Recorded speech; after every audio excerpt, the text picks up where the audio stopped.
we are here? We are here because for 75 years we grew with this product, and we developed more and more sophisticated products every time. I mean, this has a kind of very, very long learning curve. And we did it by ourselves in our own spinning mill with family, 75 years as I said. But it became one time that we decided to go to the big volume market. And the big volume market definitely requires volume. It requires that this concept would be escalated to become a global fiber supply. And this can only be by having a big know-how that comes from this 75 years of experience. So just out of curiosity, when did it come to your mind? I mean, did it come to mind that it would come to recycled fiber? From the very first minute. You mean to say 75 years back? Yeah, the spinning division of my family textile business started in 1947. And in 1947 we started making recycled cotton yarns. And those used to be used by... And the reason of this was because there was a scarcity of cotton due to the Second World War and the Spanish Civil War. So by necessity, my grandfather and brothers, they founded this company. Of course, in the very beginning we manufactured very, very basic yarns for mops and cleaning clothes and something like that. Zero sophistication. We had spinning units, and we actually having still the spinning factory in Spain as well.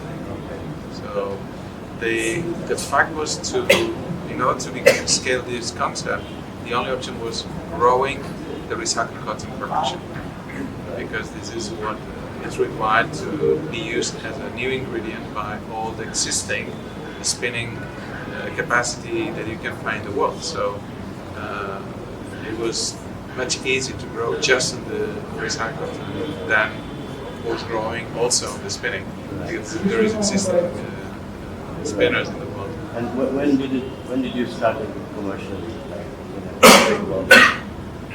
Well, as fibre, we have started basically in 2022.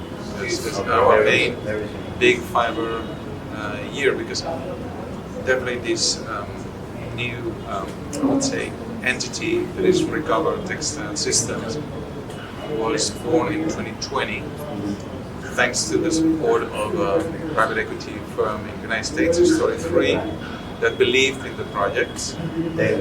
And they invested in our project so that we could spend this capital in new machines to have a brand new hub in Bangladesh. That would be the largest Bangladesh, would be the largest hub.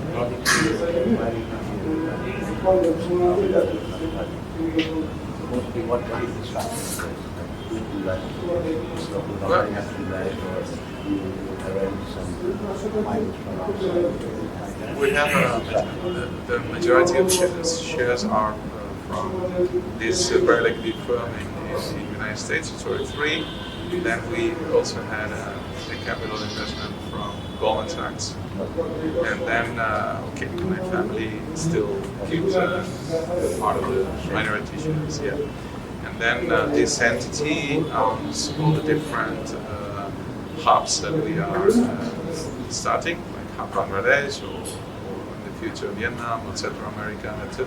So far, how many projects have you already started?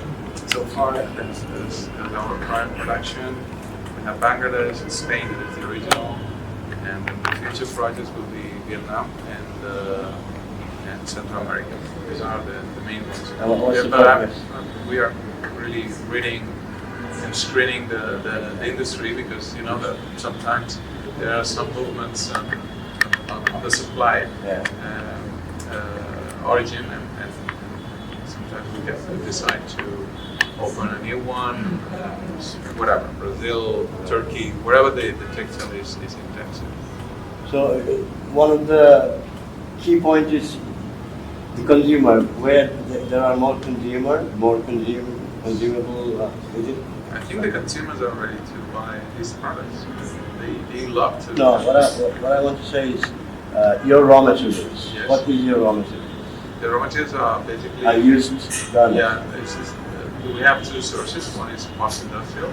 This I would say the majority of raw material we have comes from the cutting waste coming up from manufacturing. And then the second option that we have been discussing today, that will be the growing one, is the post-consumer. And the reason is that on the post-industrial, of course, we are limited by the production. For example, I just want to know, do you use also the clothes we wear, and when we tear it off? This is also. This is the post-consumer concept. This one, not post-consumer garments. This part of this wastage, and also you were telling that the wastage coming out from the factory. Factory cutting waste. Cutting waste. Yes. So this together is mixed up, and then. Not really mixed up. I mean, so far it's a separate product types. So when you use this used clothes, how about the strength of the fabric or strength of the yarn? I mean, the fiber, unless by very, very extreme intensive chemical treatments during, let's say, the home laundry, that doesn't happen because normally laundry at home is quite soft. I mean, it's only just washing and etc. Normally, fiber doesn't suffer. The fiber is okay. It's a natural, ingredient. By the time, of course, it's biodegradable, but it has to be under certain conditions. Right. So basically, we have the experience to be recycling garments, old garments, that I was telling people.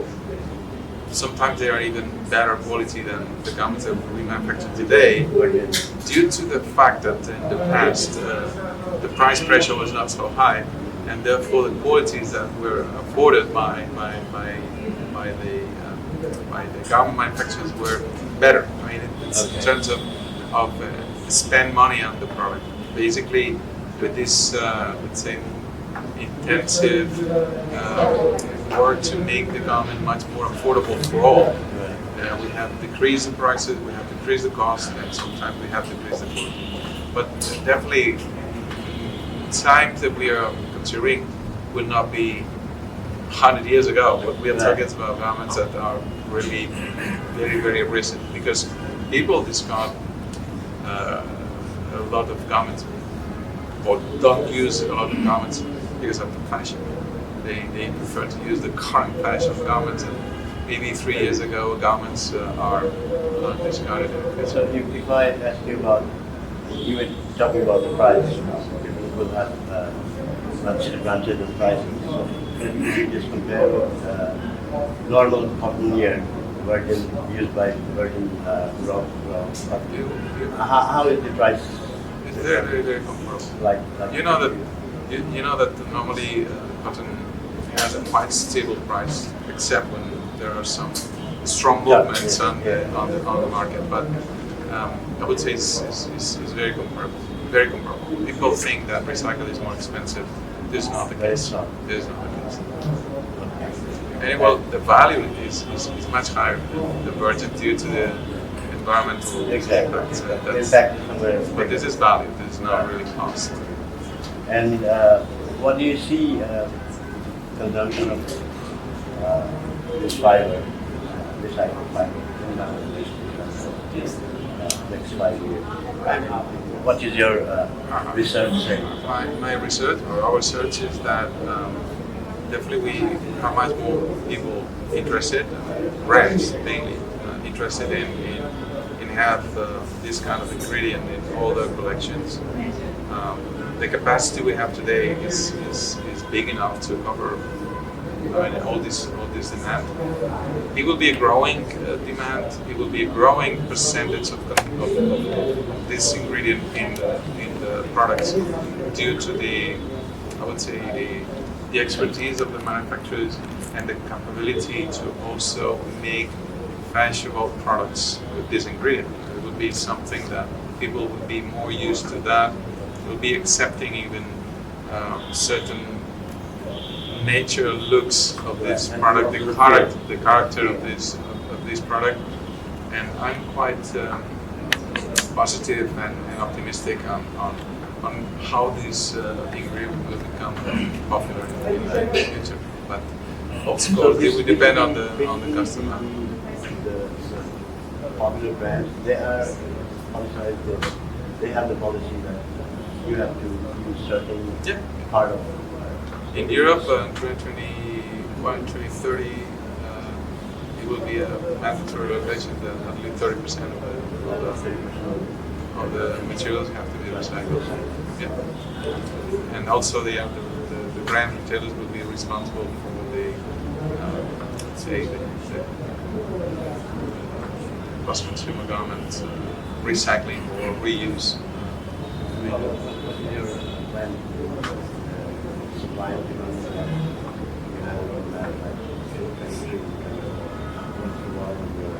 Well, the volume that we are reaching today is already 60,000 tons per year this year, and the potential capacity for the next couple of years, I would say in 2026, our plan is even duplicate that. But I would say global.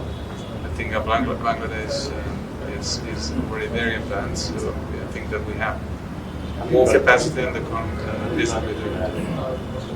Right now in Bangladesh, Black Cinco is the site where we are now. So we have one site, one facility. And Black Cinco is, let's say, hosting us there. And we are in Black Cinco's industrial park, and they are the one that hosts Your us. plant have a centralized plant in Mexico, and then you distribute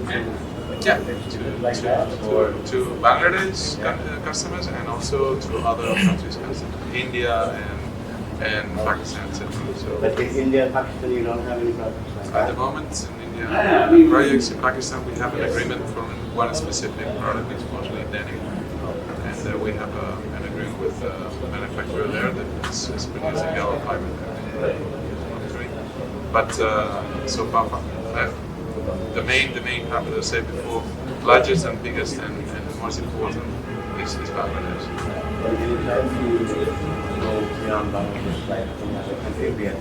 Yeah, Vietnam is in our plan, but it would be a minor production. It would be maybe fifth of what we are doing. So it's not we're not expecting big volumes at the moment, but it's a growing thing. I mean, we is a change. Depends on the demand. Yeah, and you know the world is changing everything.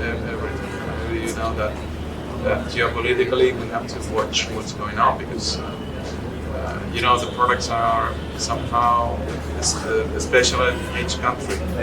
You buy certain products here, other products in Vietnam, other products in Pakistan. So the world is like this, and I believe we have to be very, very actively watching what's happening in the world to know where to set it. This fiber also is being used in other Well, yeah. For example, when I went to one day we were in 1970. My boss was with me. You can buy this shoe. So the one he showed me, later on we bought this. It was completely made of recycled fiber. So, and the upper part was Yes. It's pretty expensive. Yeah. Well, it is because it was textile and shoes, textile material for shoes, for bags, even bags for shopping bags, for regular huge thing. But also this fiber is being used in other type of sectors. It's like the car isolation industry, for instance. It's a completely different thing. It's not properly called textile, it's called non-woven. Some technical applications. Do you have any trust with this? Do you have any message to how much you spend No, That you're saying to use more recycled fiber or something like that? I think that So that's my message is that today the reception of the Bangladesh spinning communities is fantastic. Is like meeting all family members, because I think that we all have been living from the cotton and the cotton world, and exactly, and at the same time we are encouraging them to work, develop, learn about this type of ingredients, because we are sure that the future is this. The future is using more sustainable ingredient, and we have to make it work together. We have a very strong team supporting in the tech side, technical side, the marketing side. So it's the way we. I hope this can help you in touch with us. I'm sure. Thank you so much for your